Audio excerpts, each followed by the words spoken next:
Hey beautiful people, this is Anabelle, filmmaker, recovery activist and author of the Skeleton Key book series about my recovery and some other stuff. Theme today is a fabulous one.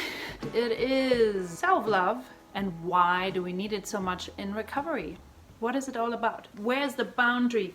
Where to start, where to stop? Here's my take on it. I personally grew up as someone who thought that being selfish is the worst kind of thing you could do and that you have to be always there for others, you have to put others first. There's this beautiful saying from the Bible, love thy neighbor as you love yourself. I misunderstood that my whole life as you must love them as much, which means put them first. This is like maybe an empath problem that we think we must help others first, but when we do that, we actually take away from our inner abundance, from our strength. And if we lose our strength, we actually become a burden, right? Addiction, best example.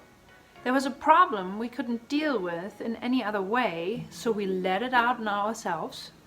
We self-medicated, we tried to do it on our own, and as a result we weakened ourselves so much that we became a burden for others. That's at least what it feels like.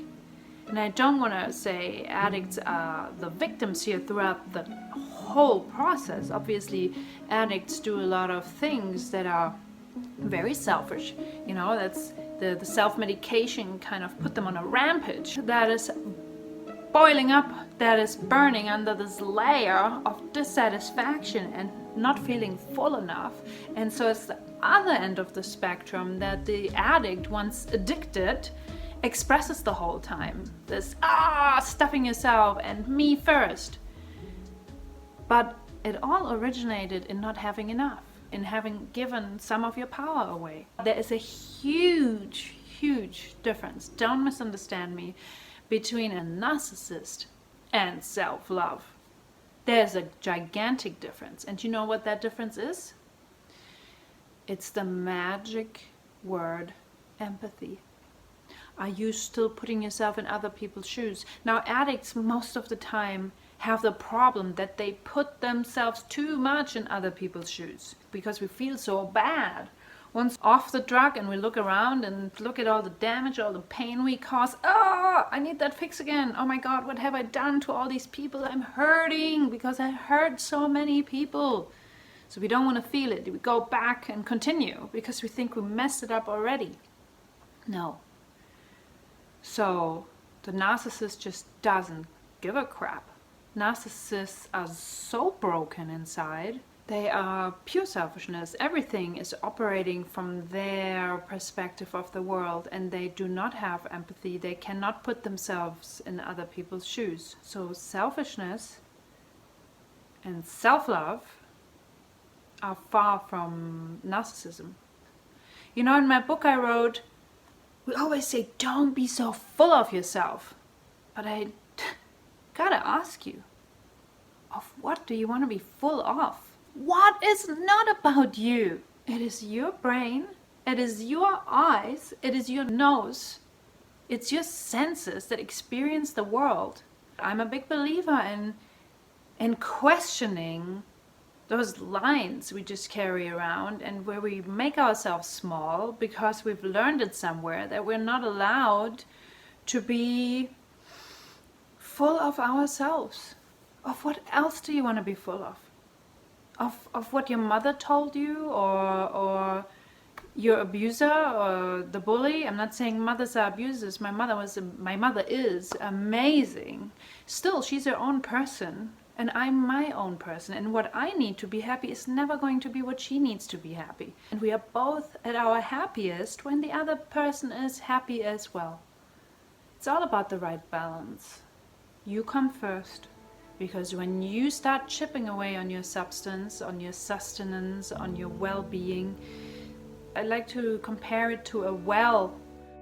Once that well is drying up because more is taken out than is there, it eventually will dry out. We serve best from a point of spilling over our well-being.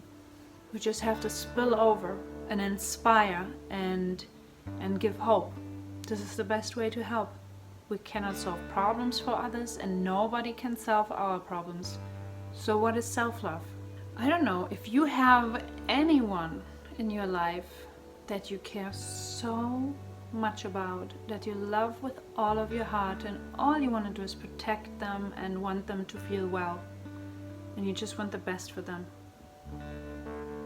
this is the same emotion that self-love can be, where you become that person for yourself, where you become your own best friend, your own daughter, your own mother, your own advisor and mentor and advocate, and you have patience for yourself, you have unconditional love, you forgive yourself, and you know, hey, you know, I'm working on it and it's not easy and I'm a human being, but hey, respect. So self-love is not vanity or having an inflated ego. Self-love is being your own best friend and having your own back and giving yourself a break when you need it and being solid, rock solid. That's what self-love is, building yourself up, never giving yourself up, believing in you, unconditional love. If you don't have that currently, awareness is always the first step. So maybe journal a little bit about those differences between selfishness and narcissism and self-love, and digest a little bit what your inner dialogue is and how you really feel about yourself. And when you feel bad about yourself and when you say horrid things to yourself, maybe you can say, hey, sorry that I'm treating you this way, I'll try better. And then you start practicing more self-love. And the more self-love and more self-respect you give yourself, the better it is. And think again, how would you treat your best friend? Would you, when they make a mistake, would you rub it in their face all the time? Oh, you're such a loser, you're blah, blah, blah. No. You'd say, hey, it's okay, it's gonna be okay. That's the mantra you gotta develop up there. It's gonna be okay. I am love, I am worthy, and I am good. And that is self-love. And I love you. And I hope you're doing better every day and find peace or have peace and celebrate it, and that you follow your bliss. To see you soon. Mwah.